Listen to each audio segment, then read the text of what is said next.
Do you like your holiday films all beef-caked up with cartoon characters, goofy sound effects, grade school-level plot devices, strip club costume choices, and wrestling and sex tape star Hulk Hogan in a performance so bad even Down syndrome kids would be insulted? We've got all that and much, much more as Jingle Turds month continues with Santa with Muscles. And before we flush it, we're going to take it out and play with it a little.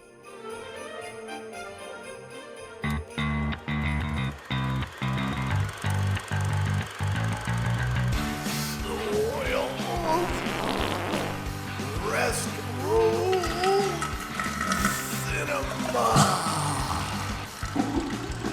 We're here to flush it, so you don't have to see it. Happy holidays, everyone, and welcome to Jingle Turds. December is our month-long celebration of some of the worst Christmas films ever made. I am Honor Knight, your head Santa Claus turd maker right here in the restroom. As always, I'm joined by my turd-making co-Cinetmatic Flushers, Cold Miser Colleen Griffin. Ho, ho, ho. And Heat Miser Nora Crest. Merry Christmas, brother. Also joining us as part of our Jingle Turds co-flushing team this time out are the podcasting hosts for Steel Cage Radio, More Brains, and their brand new endeavor, The Degenerate Show. Please welcome back Degenerate John and Dee Dee. Hey. Yo, yo, yo, yo. Wait a minute. Wait. Chris does the wrestling guy, and then you're a rap star. So Well, Nora stole my Hulk Hogan. I was just about to do my Hulk Hogan. Oh, nice. Thanks. Nice going, Chris. What you gonna do when the Hulkamania comes after you? All right, thanks. Yeah, holy cow. All right, that was much better. Paul Hawkins' orangutan Jeffrey spent some time in our stall, and he has found what is written on the restroom wall regarding this week's Jingle Turd. Take it away, Jeffrey. Merry Crimbo, one and all. I hope you're having a great December. I'm here today to tell you all about Santa with Muscles, and what lovely specimens they are too. This cinematic masterpiece stars the overly enthusiastic Hulk Hogan as a man with amnesia. I believe it was method, as he seemed to forget to act while filming. It also stars Mila Kunis and Ed Begley Jr. Some other people are in it too, but no one worth mentioning. The budget was never announced.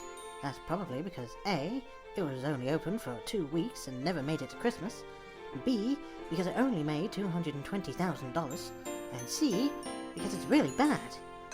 Still, at least it made it onto WrestleCrap.com. Now that's a fun section of the web. Have fun with this one, guys. I'm sure it'll be a blast. Film should have been called either Santa's Dick Muscle or Hogan Knows Homo Claus. Okay, why do we mention a penis? How does that even, that's not even. What's in this? Because this movie's a big dick, okay, guys? This is a big holiday candy cane cock, okay? Look, we can't play around on this. This is one of the worst fucking movies I've ever seen. S&M Santa. It's a big middle finger. Santa Claus? I don't know.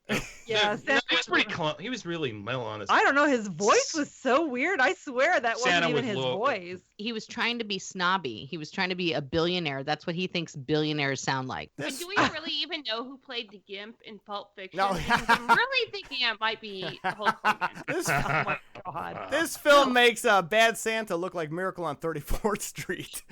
It did. This movie was so bad. Guys, 1996 must have been low on the cinematic bar for decent films. This film was in 1996. I'd never even heard of it, never knew it existed until we had to do it for this show. I don't know where this movie came from. Did it get released? They still greenlit Mr. Nanny after this movie. Oh my God, really? After this Yes, movie. it had a 2-week run in the theater. It had 2 weeks. All right, so two brief weeks. You also know there's a problem when even wrestlers deny this film's existence, and they promote everything.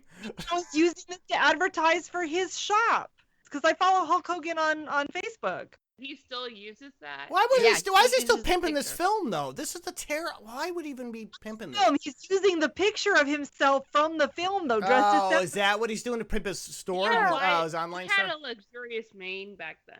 Yeah, I follow him on Facebook, and he was having a Black Friday sale, so he was sending out pictures like of himself holding the candy cane, and yeah. Oh, come on. It's a bad Photoshop too. Hit entertainment. Because after watching this turd, you're either going to want to hit something, hit yourself, or take a hit. But I'm bummed. Ew. All right. And I already did. Well, I hit myself, so that's me. John took a hit, and I guess maybe Chris hit, or Griff hit To something. myself. Yeah. Just over and over the face. Yeah, you Boom. do. boom. Yeah. Dear Santa will now irritate Honor Knight's bowels with some annoying opening narration. Did anyone else instantly hate that narrating girl? She sounds I like... just was hoping she wasn't going to narrate the whole film, and then we'd have to hear you bitch about it for the whole time. So at least it was just the beginning. She sounds like Drew Barrymore after a few lines of coke. Her narration was... Her narration was... to do voice acting in cartoons. She was so. awful. Well, that doesn't surprise me, Chris, at all. It's terrible. She was a terrible actress. And why would you let her narrate the film, guys? Really? Because she's so cute and she talks like this. All right. She went to the Full House School of Acting. Yeah, seriously. Yes. He's got this weird people working for him. Those are Grips and Best Boys on the shoot. They're whacked down on mushrooms. It'll be fine. As far as the narration, which she's talking about the villain. I'm going to talk about that in a second. The Santa with Muscles cartoon title font makes sense since most of the actors in this mess are walking cartoons.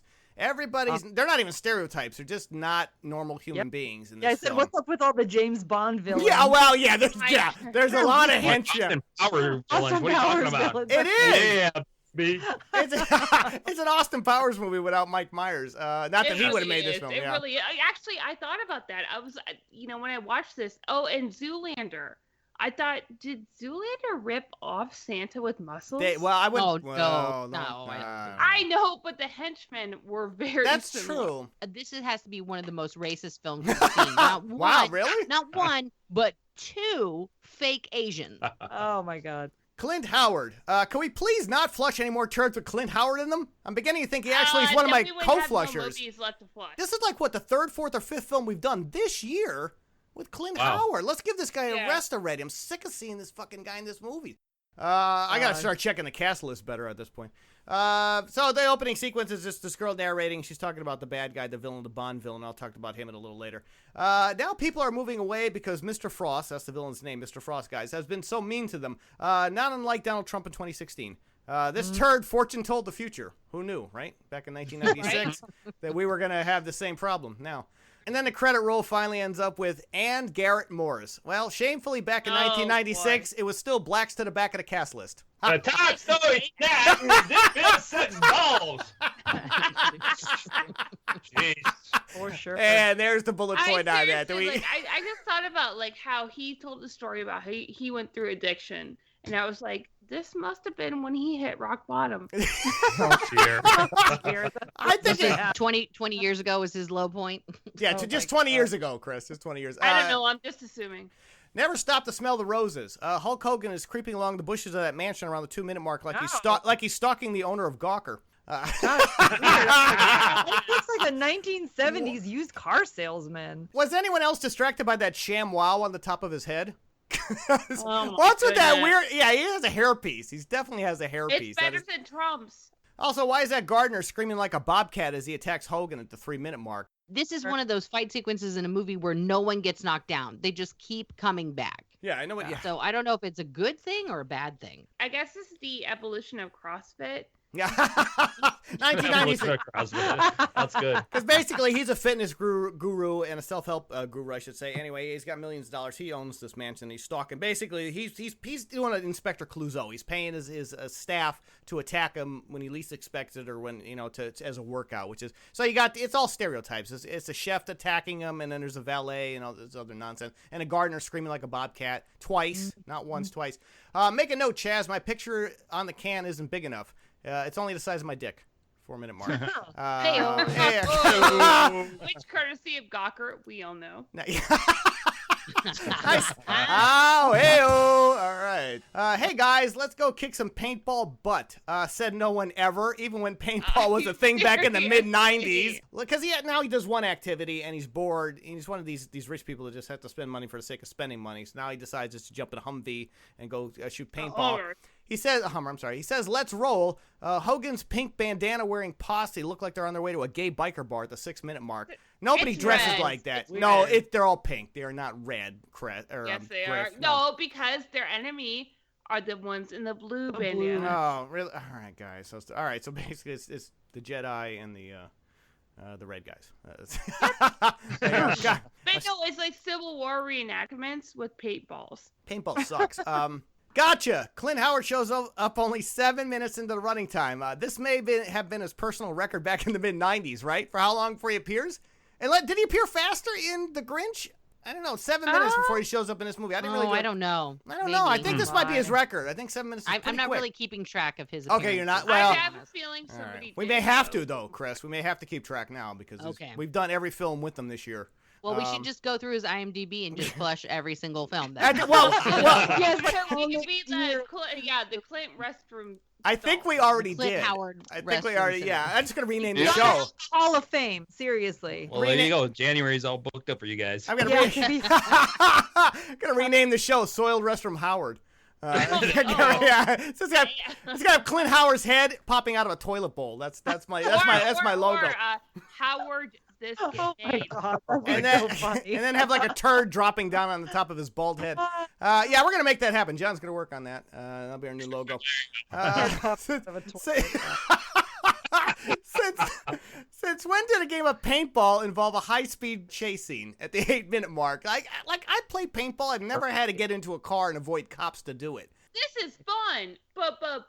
Right. And this is right around the time of the OJ Bronco chase. There's a couple different vehicles. There's motorcycles and a Hummer. I don't know why they couldn't all just take a van or an Uber. Well, there was no Uber back in 96. Anyway, to get to the location where they're going to shoot paint. They're not even there. They're shooting it from the vehicles, which is not safe at all. But what didn't make any sense is they showed up on some apparent grounds to play paintball, and then they all started leaving after he shot the guy randomly. Like, you're supposed to not be in a vehicle when you're playing paintball. This isn't like drive-by paintball. Yeah. Cocaine's a hell of a drug. So as they're chasing him, he says, we're going to lose them in Lakeville. Lakeville is only slightly larger than Degenerate John's neighborhood, and there's nothing out there. They filmed this pretty near me, actually. They filmed this in Calabasas and in Fillmore. Like the downtown shots and stuff are all Fillmore, and I believe that church is in Fillmore. It's a little teeny town. It's known for the trains. They have like a little locomotive shit that you can ride on. They have a train history thing. It's like a really old farm town. They got like a walking tour of the filming locations for this movie. Well, welcome to the Santa with Muscles walking tour. Yeah, it's a shithole town. That they can find them. They can't lose them. You lose them in a city like Chicago. You're not going to lose them in Lakeville. You're not going to lose them in this town that has like 3 streets that run parallel to each other. It's got like a fucking main street. Well, and then he goes, I grew up there. And spoiler alert, he does not remember anything about actually growing up there. No. He remembers. I was wondering. He doesn't remember shit about his life. No. This is before he gets amnesia. I know, but even after he gets his memory back, he doesn't remember it. He doesn't remember he's an orphan. I'm like, how do you not remember you're a fucking orphan? Seriously? We'll talk about it. He's a billionaire now. All right, first of all, spoilers. You're getting way, thanks, Dee Dee. You're getting way ahead of the big reveal. I just ruined the whole movie. You pretty much did. Right? You ruined the big reveal in the third act, Dee Dee. Any sign of Mr. Claus? No, but I got a midget in a clown suit. Someone get that guy on the show. 10-minute mark there. That's one of my lines. I'm sure he would be. Yeah. All right. There's a measure quick. See, I told you could say it at some point in time back in '96 and in 2016. You gotta call it the screenwriter, not the guy who. All right. I'm gonna get. Well, maybe I was the screenwriter. No, apparently the original screenwriter was so angry about all the changes. He sued to have his name taken. Did he really? No way. Oh my gosh! Wow. You know what did it? Was that midget line? That's what did it. He said, "All right, I'm gonna sue." Rule number 21: when in doubt, get out. Wish I could have applied that rule to watching this turd. All right, cheap joke there. Hey-o. How's it looking out there? How would you give yourself a lazy hey-o? Yeah, I know. How it improves the hey-o. Yeah, if it improves the lazy joke, then I'll take it. At this point, I'm desperate. There you go. How's it looking out there? Since when did Santa's elves get their own chalet built inside of a mall? That place was bigger than my condo. 11-minute marks. And they're trying to escape. That mall is in Calabasas. Okay, that's in Cal. All right, there's an indoor mall. There's a mall that I think it's the mall the white people used to go to. At the time, it's the Westfield. It's the Westfield in Calabasas. Yeah, at the time though, it was a white people. And mall. at the time, it was brand new. They were just barely building it. That's what I'm saying. He bails out of his own Hummer during this chase scene. So he's driving the Hummer, and he says, well, I got to go. And he runs towards the mall. The guy's in camo gear, mind you, and he looks really obvious in it. And he runs towards the mall, and then we cut to the interior of the mall, and there's a big Santa display in there with this huge chalet that can house like 20 different elves in there. I mean, it was insane. Like, nobody builds that shit inside. Like a whole... Not anymore, but I think also, Clinton Howard automatically assumes they're terrorists. Well, yeah, back in 1996, pre-paranoia. He was spotting ISIS before they even happened, Right? before they were ISIS. Clint Howard's on the pulse of terrorism.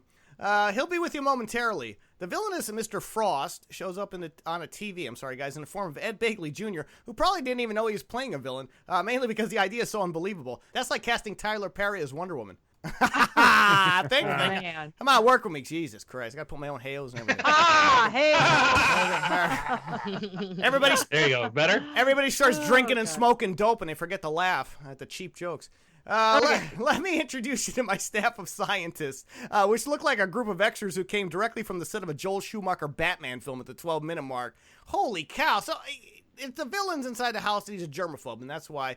And there's a guy that's hung up upside down in the fucking backyard of this guy's house. What was going on there? Like, who are all those people, and why was that guy hanging upside down in his yard? And... Keep in mind, guys, after about 30 minutes, you pass out from being upside down and die, so you really can't be upside down that long. Somebody's gonna die by gravity boots. Yeah. So there's 3 different henchmen.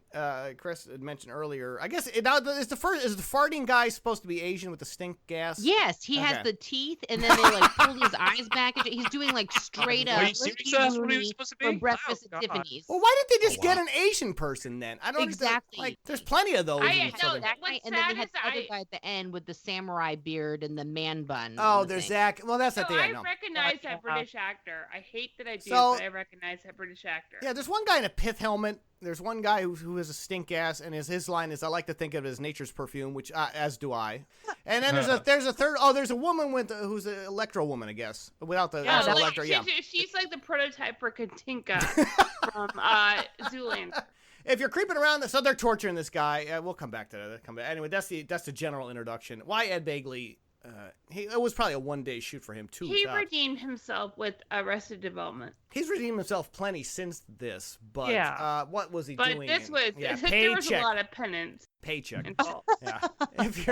If you're creeping around the back hallways of a mall in a pink bandana and camo gear, chances are you're going to get arrested, unless you live in Florida. 13-minute mark, then you're going to fit right in there. So he escapes he finds his way to the back end of the mall. And I don't understand how he was able to get to the back. Oh, there's that photo. I'm sorry. Picture time. Oh, yeah, you're right. Thanks, John. Yeah, that was his Black Friday sale. Yeah, folks, we'll have that up on. God, because that's the best his face has ever looked. We'll have this up on the website. It's a photo of Hulk Hogan's Black Friday sale using the outfit from Santa.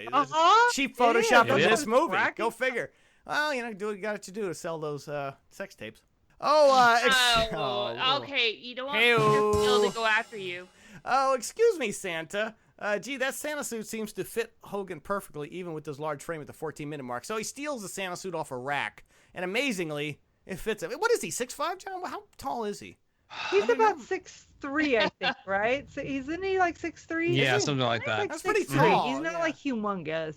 But still, I don't think that Santa suit would have fit him. But still, I mean, and at the time, he was probably like 250. Yeah. Right? I mean, probably like 250, 96. Right? Well, he did look really thin in this, though, guys. We should mention that. Yeah, he's a little thin. He was a little thin in this one. He was on Atkins right now. The 80s was when he was kind of in his heyday and all steroided up and stuff. Yeah, he was almost 300 when he was in his heyday in the 80s. 96? That was during the Attitude Era. WCW. No, he wasn't part of No, he wasn't part of the Attitude WWF Era, but time. he was, I know. He was in WCW and the whole NWO. And he had thinned out. No, a actually, bit. we were talking earlier. Have they promoted this film? Actually, now that I'm thinking about it, this piece of shit film was promoted on WCW television. Yes, during there was a live Monday Night Nitro on TBS. Really? Now that I'm thinking about it, yes, I remember this. Yes. All right. Wow, that's amazing. He tried to go like Dark Knight, the Hulk of Dark Knight. Oh, that was when that was going on. Was the That's the opposite of this film because he's not that character really in this movie. But all right, that's very interesting. A check's a check. I'm rich. If finding $200 in Hogan's wallet constitutes as rich back in '96, then I was really poor. 16-minute mark in that. I'm like, he has $150 in his wallet. He's not that rich. And why did the elf steal his wallet to begin with? But he was excited. Yeah, but that was 1996. The guy was getting called by his bookie, and he was sweating over $50. Well, so, I mean, he was going to get his legs broken for $50. We should mention that this. Yeah, credit card fraud was way easier back then. We should mention this. And there was no fingerprint. I know. We're gonna get to that. We're gonna get to that. Yes, and the ATM did not greet you by name when you went up to it. Oh my God. We're going to mention that there's an elf there. His name is Don Stark is the actor, and he's acting like he's in a Scorsese film. The guy's a terrible actor. He's terrible in this. It's a preview of sorts because both he and Mila Kunis would go on to star in that 70s show. So as a result of his running away from the cops, he throws himself down. He doesn't really throw it. He hangs from a trash compactor, and when he falls out of it, he bumps his head and momentarily forgets who the hell he is, which, all right, we're going to, not that he would just have a concussion. You don't really get memory loss from that kind of stuff. No, something hit him in the head, didn't it? Like a Santa. Oh, yeah. But that thing was dropped on the trash. It was made of and then plastic, he fell out John. of it and like rolled against There's no way you're going to get. It was made of plastic. Yeah, come on, guys. So he hits his head, and the shady elf finds him and steals his wallet, which he should have just walked off. I don't know why he just didn't leave, but he ends up helping the guy when he wakes up. And he says, I really don't remember. Hulk Hogan losing his memory in this film is about as believable as Hulk Hogan having a sex tape. Sadly, both actually happened. So. It's showtime with apologies to Michael Keaton. 19-minute mark.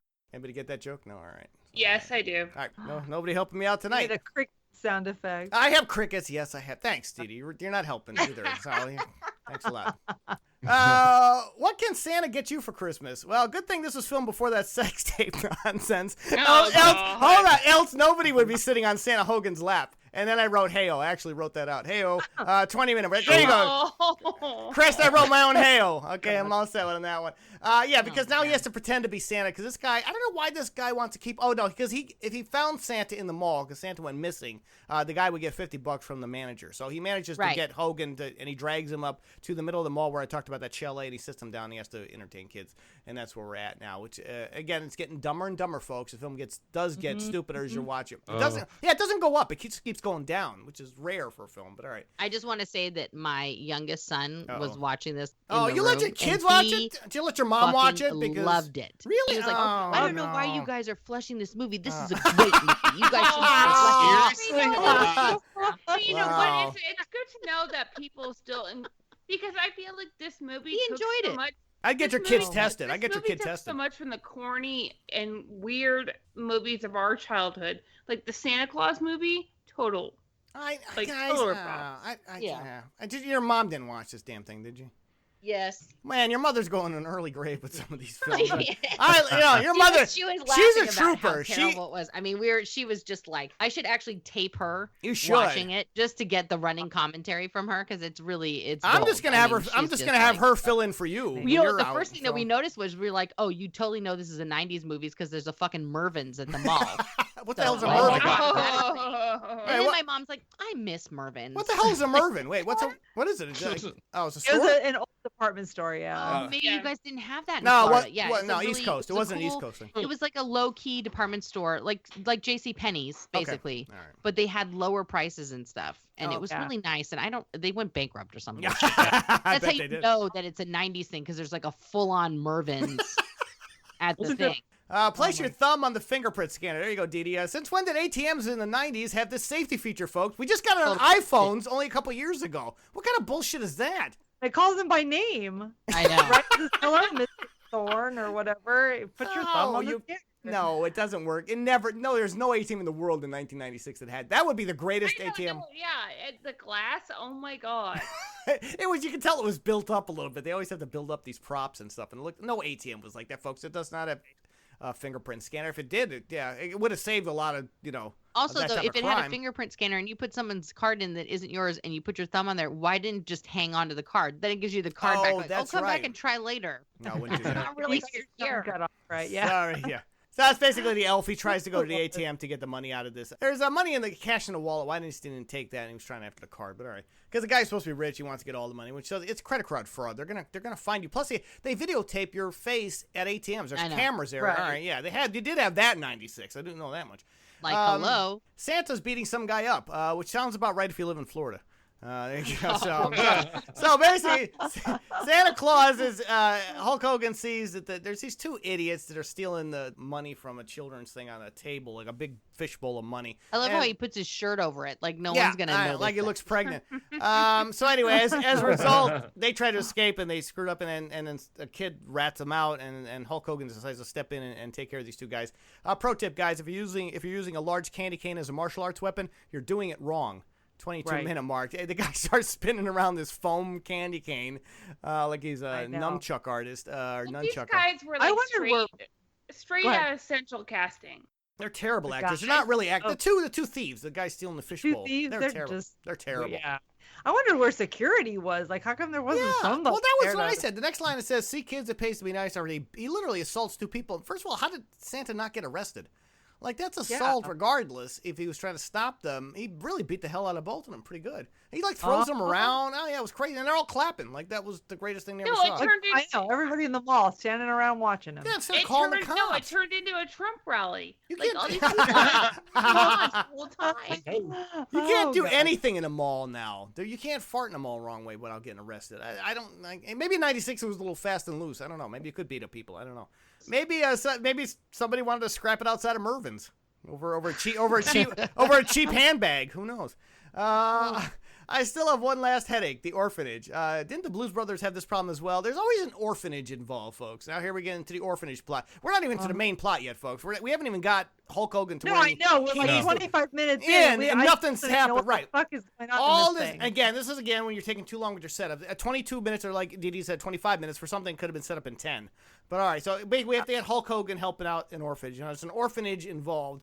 Mr. Frost is a land developer, and he's bought the land all around the orphanage, and he just needs to get that one piece of land back. So he's trying to chase him off property. Just kind of like the Blues Brothers. You've seen this film. Good afternoon, Leslie. Nice to see Robin Curtis get work after replacing Kirstie Alley in the Star Trek sequel. 26-minute mark. Anybody ready? Oh, there you go. This is the last thing I saw her in. This is the last thing I ever saw her, was these two movies. Never saw her again. First of all, why is Robin Curtis dressed like she works at the Dollar Tree? They have her in the worst fucking costume. Because the money goes to the kids. So can I just say, she has an orphanage and there's fucking 4 kids at it. They were light on extras. Even if it was an orphanage, the state would be paying you money and shit. Right. So. I would be crying if. Well, she gets a salary. As an orphan. She should buy herself some better outfits. That frumpy dress she was wearing. She looked like an Amish person. It's ridiculous. Okay. So basically, she does. Oh, really? So as a result, no? Because unfortunately, I do. Oh my god, that was so dumb. She was like a body. She is. She was dressed like. She looks like she went to the Sycamore in her mall. Get the heck out of here. We're only gonna cast a token black man in this film if he doesn't swear properly. 28-minute mark. Garrett Morris comes running out of this building. He works at the orphanage too, and he's chasing down an ice cream truck like he just left his weekly supply of Mad Dog 2020 in it. He was going like, I don't understand why they're using this ice cream truck as like a cover van. They never once like roll up to a group of kids and sell a bunch of shit and like, suck some. Like I was expecting them to be like kidnapping kids and shit. Kind of a thing, but they just roll around in this ice cream van for no reason. Right. Yeah, roll up and Big Worm comes out. And part of their plan to get rid of the orphanage is to tear a statue down in front of it and take off with it, which doesn't make any sense at all. And as a result, they have to come out and chase, and they start chasing down the truck. It's jerk chicken. It's jerk. Okay, I can't even do this joke. It's jerk chicken night. Stereotype much? That was Garrett Moore. I agree. There's a lot of stereotypes. Why? First of all, Garrett Morris has no reason to be in the film at all. They could have taken out his character completely because he serves nothing purpose in the plot. Serves no purpose in the plot. No, I'm going to bring up where he was over it. Good night, Santa. If the kid... Oh, man, I'll do it again.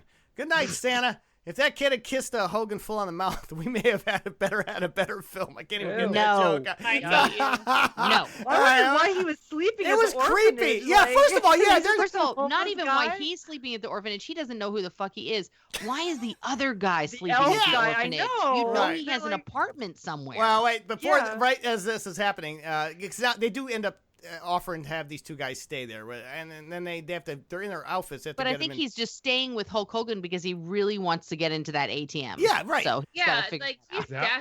I know. I wondered that too. Like, why is he with this? He was just in it for the ATM card that he thought was going to give him $1 billion. Like, don't you know there's a fucking limit at an ATM, even for somebody who has $1 billion? True.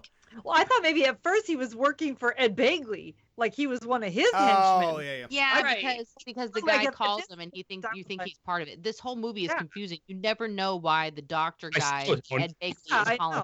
He says, I know. Sorry about the pajama Santa. Why is Hogan dressed like a Jedi around the 33-minute mark? Why would they have man-sized? So, and that brings me back to the actual question. Also, why would you let two fully grown strangers camp out inside an orphanage? Yeah. I don't know why Garrett Morris didn't call him out from the get when he walked in the door and been like, what? There's a strange twist where he actually knows what's going on. Well, exactly, and that but he knows the whole time. He's the all-knowing all-knowing the magical or all-knowing Negro. Yes. The magical all-knowing Negro. Key and Peele did it best. No, I believe what's his name did it best from Negro Damas. I think he did it best. All right. Who is that? I forget the guy's name. Damn, I'm terrible off that. With apologies to Negro Damas. Hogan, slow motion drinking his milk around the 36-minute mark made me think of that sex tape for some reason. All right, thanks, John. All right, John. Hey, look, I'm desperate for anything. This movie is so bad.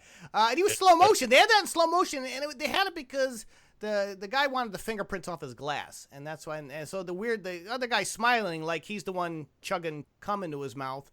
That is the sex tape. I think this was it. I think this was an excerpt from the sex tape. Dee Dee with the win on that one. What do you think Santa would do? Hogan suddenly becomes Rain Man for the second act of this turd. Why is he suddenly acting like he's on the low end of the spectrum?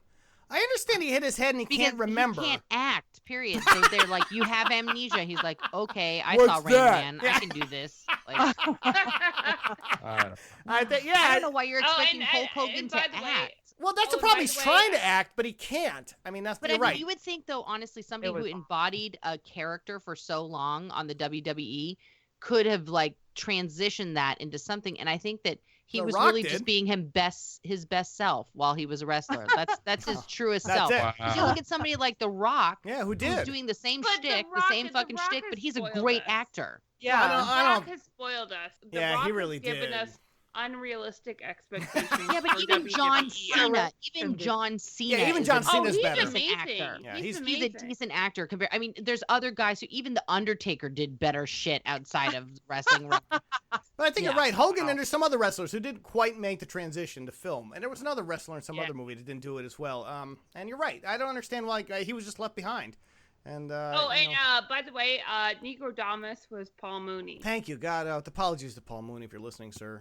There you go. He's not, but please forgive us. Yeah, please forgive us. Yeah, you don't want to get his wrath. Santa is already here. Why is Hogan now dressed like he's on his way to the morning shift at a gay strip club at the 39-minute mark? So apparently Mila Kunis. Little Mila Kunis is in this film as a child, which I did not recognize. I was an idiot, not until the end credits roll up. But if you really want to look for her in here, she's not hot. She's just a kid, so don't get crazy. Excuse me. Yeah, she's a said child. She's not. That's what I said. That's what I said. Don't get crazy.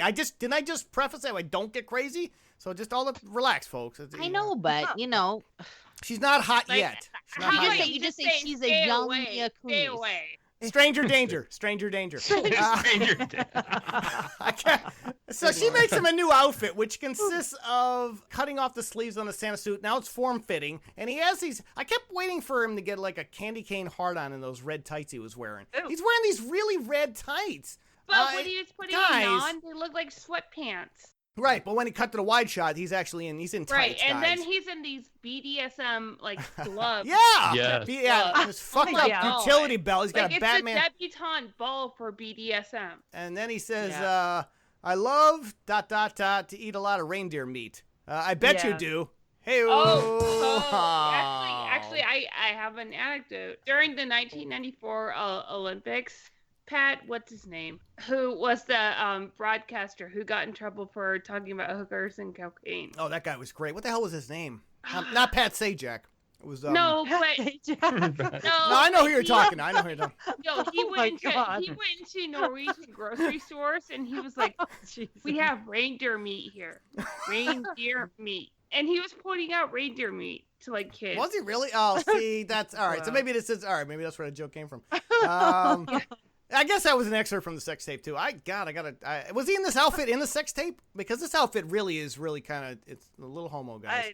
Don't know if he was wearing anything in the I've seen a lot of bad outfits, but this Santa outfit is really, really bad. It's just so souped up, this stupid thing with the tights and the thing, it's all skin tight, and then the gloves. Why is he wearing dominatrix gloves? Well, yeah, that's what Crest was saying. Exactly. Yeah. Something about him seems familiar. Dude, he's the richest man in 10 states. How come no one recognizes him by now? This is again, now we have a fundamental flaw in the screenwriting, guys. Not that there aren't more of those, but this is, why Garrett Morris didn't immediately just call this guy out saying, "Look, he grew up here at the orphanage. He's the richest man in 10 states." I want that Santa with muscles out of there. Why is the Alfred Hitchcock theme playing in the ice cream truck around the 42-minute mark? Was Baby Got Back not available? Anybody knows? No. It's not that we call it the Alfred Hitchcock theme. It's a March of the Penguins or some bullshit. I wondered how they got the rights to that. Yeah, I know. I was wondering. Kind of expensive. No, I think that's public domain. I think that's one of those themes. Really? Yeah, because it's a classical piece of music. It's a March of the something, marionettes or some bullshit. I don't know, guy. So, Chris, you're the deep research. What the hell is the name of that? Oh, I don't want to ever hear that song again because I don't want to think about Hulk Hogan in relationship to it. You're funny. Okay, I don't know. I'll figure it out. All right, you'll work on it. Nobody comes anymore, though. Oh, Jesus Christ. Not in this film, at least. Hey-oh. All right. Oh, man. Oof. Yeah, I'll just talk about sex tapes. I know. This whole film's it's a sex tape without the good parts. Is there a good part to a random person's sex tape? Is there a good part to the Hulk Hogan sex tape? I haven't actually seen it. I didn't watch any of it. I would love to see it. I'm just saying, if I'm picturing a 60-plus-year-old man who's high and drunk, trying to get it on with his best friend's wife, I'm pretty sure there was nothing to say. Kind of sad, actually. No, it sounds sad, doesn't it? It's sad. It's got to pop a couple Viagra. Get it going. Oh, by the way, you're right. Yes. It is. I think it is a publicly owned domain. Yeah, that's right. What's the name of it? The Funeral March of a Marionette. That's what I wasn't that far off. Not. There you go. Okay, folks. With apologies to Alfred Hitchcock. I was only trying to be like you. A gay Santa Claus? Is that so bad? I don't think so. Guys, come on. He looks. It was like a leather daddy Santa Claus. Oh. This is like a Christmas version of Megaforce. Okay, his outfit is terrible. Oh my God, get out of my mind. Yeah. If Barry Bostwick did a Christmas, him and Barry Bostwick would look great together. And there's a big vault. Okay, guys, you have catacombs and an unopened vault underneath your orphanage, and you're just mentioning this now. The 52-minute mark, guys. The plot is so insane at this point. They chase away. Keep changing the plot. Yeah. The dynamics changed because now apparently, in addition to the bad guys, the Bond villain wanting to have the orphanage in the land, apparently underneath the orphanage there's this like 7 dwarves mine built in there. These crystals. Yeah, well, there's a vault that holds crystals behind this vault. There's a vault door, not Al Capone's vault, unfortunately, but an actual vault, and they undo the vault and they get in. I half expected to see Sleestacks wandering through the set. It felt like it's like a sparkly gay bat cave. It's so 90s though, with everything glowing all over the place and the day glow colors. I felt like it was like a orgy between like pup and stuff, the Star Wars Christmas special, and Babes in Toyland. Yeah, there's a lot. You're right. That's a hell of an orgy. But can I just say, this is a major plot hole anyway, because at the beginning of the film, before he goes on his paintball excursion, his butler informs him that lady from the orphanage keeps calling, and, are you going to return their call? And he says, I don't want to talk to them. So he knows about the orphanage. And this woman has been trying to contact him to get a donation. Yet when he shows up in a Santa suit, she has no idea who he is. I mean, this is like as bad a disguise as Clark Kent's glasses. Come on. All right, so we got a lot of issues. So there's a sparkly cave, and there's crystals in there, which are supposed to be worth a lot of money. And there's a line that says this is what made the church windows glow from 100 feet underground. And they generate electricity. There's like I know, guys. Windows are made from the crystals. You see. Oh, is that what it was? Oh, I'm sorry, I missed that important plot. Well, it doesn't. That girl singing was so bad in that scene. Oh, my God. Yeah. Well, that's a stick girl. Is super annoying. Santa, you slay me. Guess your Hulk Hogan Christmas turd wouldn't be complete without a high fall into a trash truck around the 1 hour mark. You're welcome. He gets into a fight with Hugh Grant. Steve Valiente. He's from England, and this is before he got his teeth fixed. He was on Just Shoot Me at one point. Oh, okay, yeah. He's on Crossing Jordan forever. They get into a fight in the bell tower of this orphanage, and Hulk Hogan takes a stuntman takes a high fall. You missed the part where the elf was on a cell phone in the catacombs. Oh, really? Oh, yeah. Well, in the catacombs in 1996. I know, 100 feet underground. Let me just say, first of all, that was a StarTAC phone, and if you have one of those now, it's still going to get better reception than some phones you can get. Military fucking grade. Oh, were they? Reception. Oh, all right. Well, maybe stand right. All right. Operator, connect me with the Lakeville Orphanage. What operator still makes connections in the mid-90s? Who calls the phone company? Pennsylvania 65000. Sorry, wrong number. Jesus. The field is sterilized, sir. Oh, Jesus. The field is sterilized, sir. Begley Jr. shows up at the orphanage around the 1 hour and 5 minute mark, decked out like the keychain man from E.T. Or like a tech from Westworld. Yeah, he's tech. Okay, we're gonna go to more modern. Okay, see, I never get credit for my early '80s references. Okay. Chris got to follow it up with something everybody actually fucking knows. That's the worst. That's the worst part of my jokes. I speak to a very specific audience. She's trying to broaden our fan base, and I appreciate that. Thanks, Rip. So Westworld, it just came out this year. There you go. You'll get that reference, folks. Yeah. Not E.T., which came out in 1982. Hey, I'm really dating myself tonight. And only myself. I saw E.T. in the theater. Come on. I did too. No, not in the theater. Yeah, but I was older than all. I'm the oldest guy here. All right, come on. No, I had that weird colored VHS tape. Okay. I saw it in the theater, and I've showed it to my kids. They love it. Well, that's all right. We're not gonna go over E.T. All right, we got it. I felt so anxious. Okay, all right. That's a whole separate movie, guys. That's a much better. E.T.'s a great movie. All right, I didn't mean to get a whole sidebar going. It's just that's. It was a cheap joke. It was just. We prefer to talk about E.T. Yeah, it was really. Yeah, we can just talk. Yeah. No, Splash was my jam. Yeah, guys, fuck the rest of this movie. We're just gonna talk about E.T. for the rest of the show. Let's talk about anything about. Seriously, I don't remember much about this film. It's just like. I wanted to kill myself. We stood. We 33 minutes. You should go back and just read your Facebook comments, John. Stood there trying to watch this film and gag it down. Yeah, it was bad. So the villains storm the orphanage, and now this is their big assault to get the orphanage and the crystals, folks. So really after the Begley Jr.'s after the crystals, which are underneath the building here.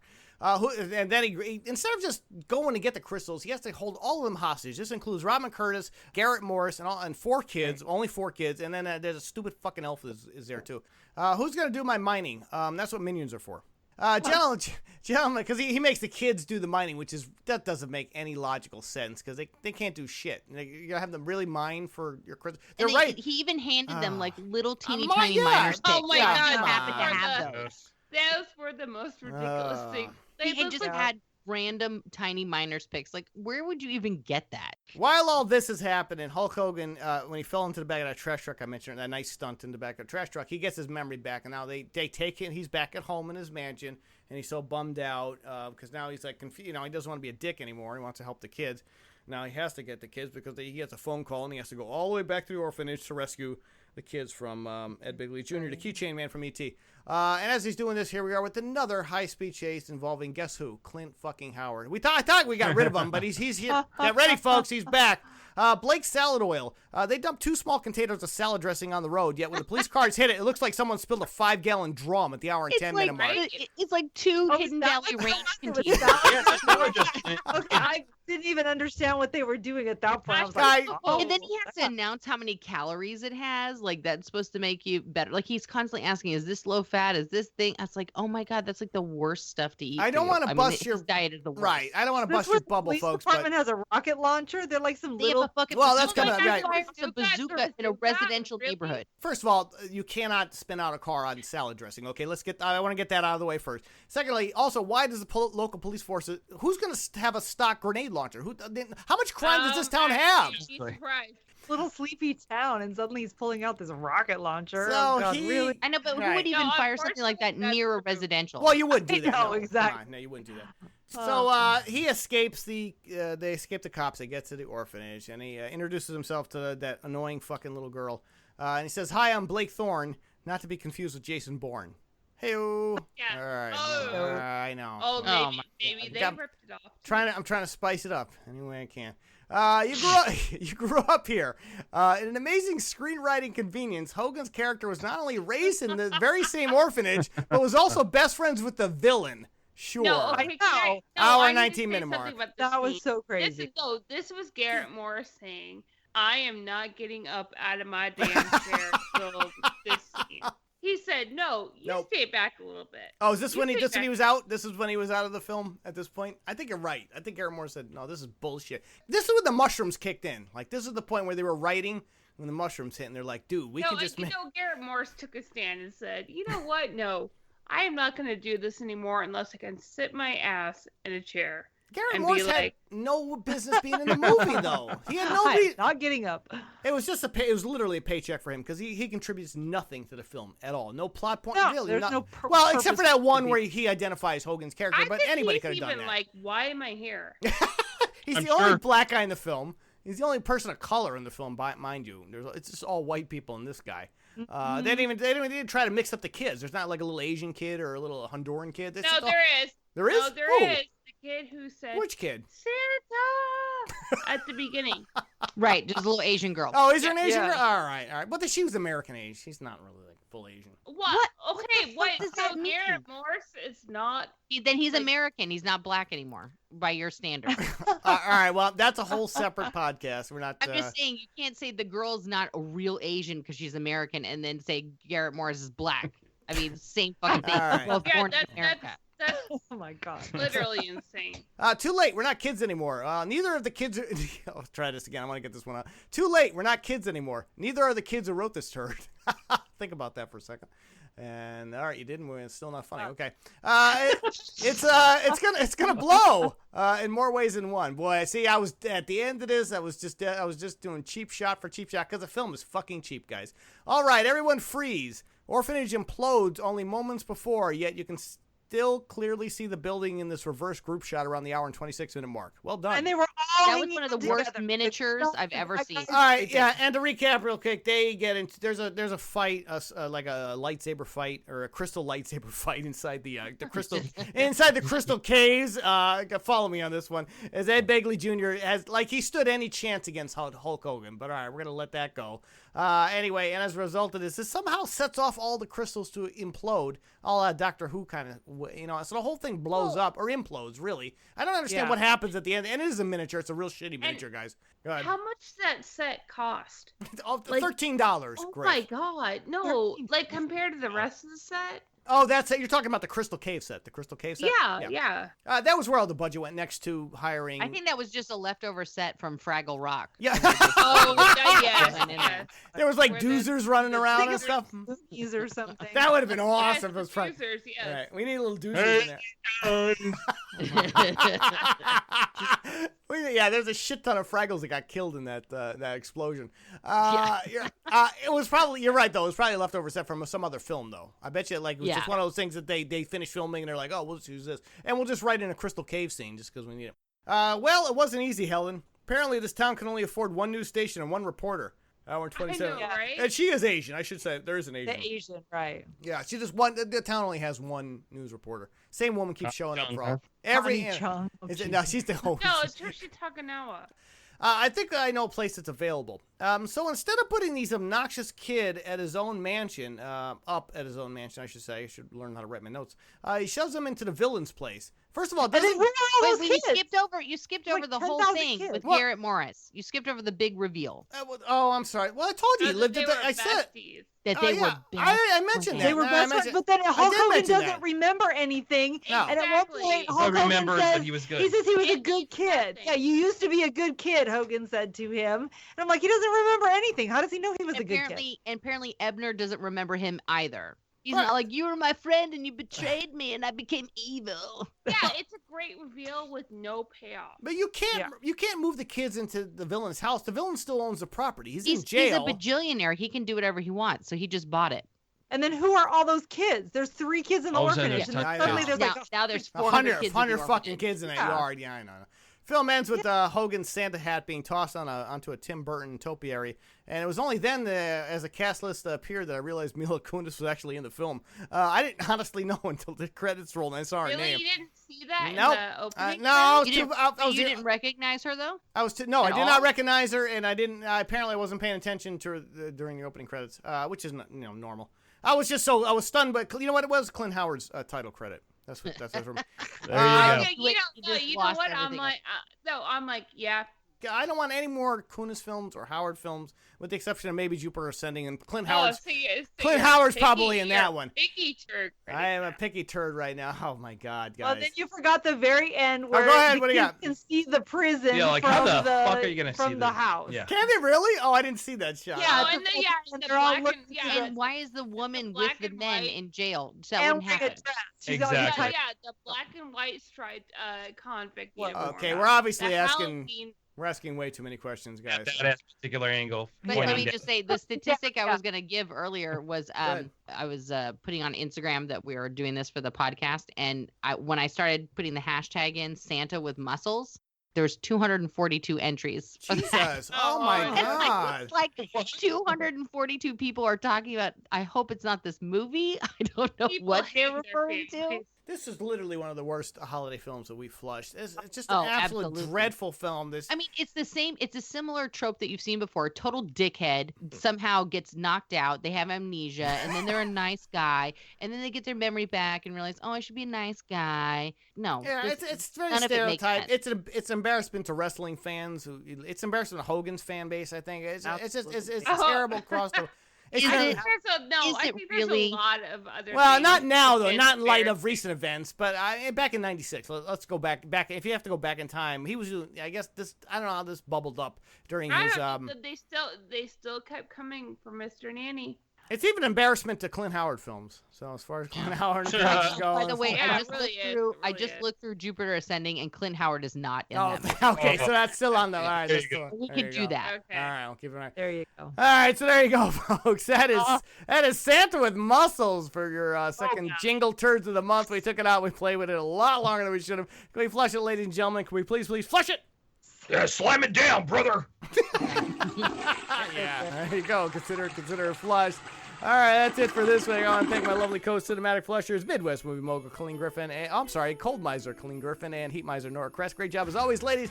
Thank our extended co-flushers this time out, Degenerate John and Dee Dee, hosts of the, I think got too many fucking shows, More Brains and Steel Cage Radio and some other fucking show I don't know the name of. All right, great job, guys. That's all I wanted to say. Wrestling experts extraordinaire and family here on the show as far as I'm concerned.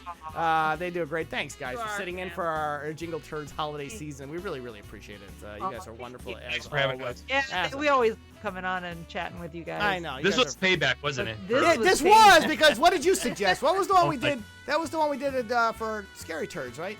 Wedding this was weekend. Bad. Oh, that was the Rockabilly Zombie no, Weekend. But I had fun. I had a lot of fun. Oh yeah, both times. That was a great episode. Folks, if you haven't checked out Rockabilly Zombie Weekend, if you want to go back in time to our holiday Scary Turds, you can check that out. But great job, guys. We appreciate you all. We're going to have you back, of course, in the new year. We look forward to having you back as well. Hey. That is it for this week, folks. We're going to be back next week with yet another Jingle Turd as the Jingle Turds month continues. Until then, say goodbye, ladies and gentlemen. Bye. Bye-bye. Yeah. Bye-bye now.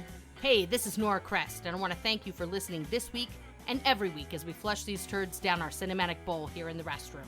If you haven't already, please subscribe to us on iTunes and Google Play Music so you don't miss a single episode. You can also follow us on Twitter and use #PodernFamily, or like us on Facebook, circle us up on Google+, and check out all of our episodes at our home restroom on the net, signalsoffury.com.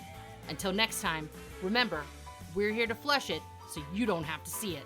I'm Nora Crest, and this has been the award-winning Soiled Restroom Cinema.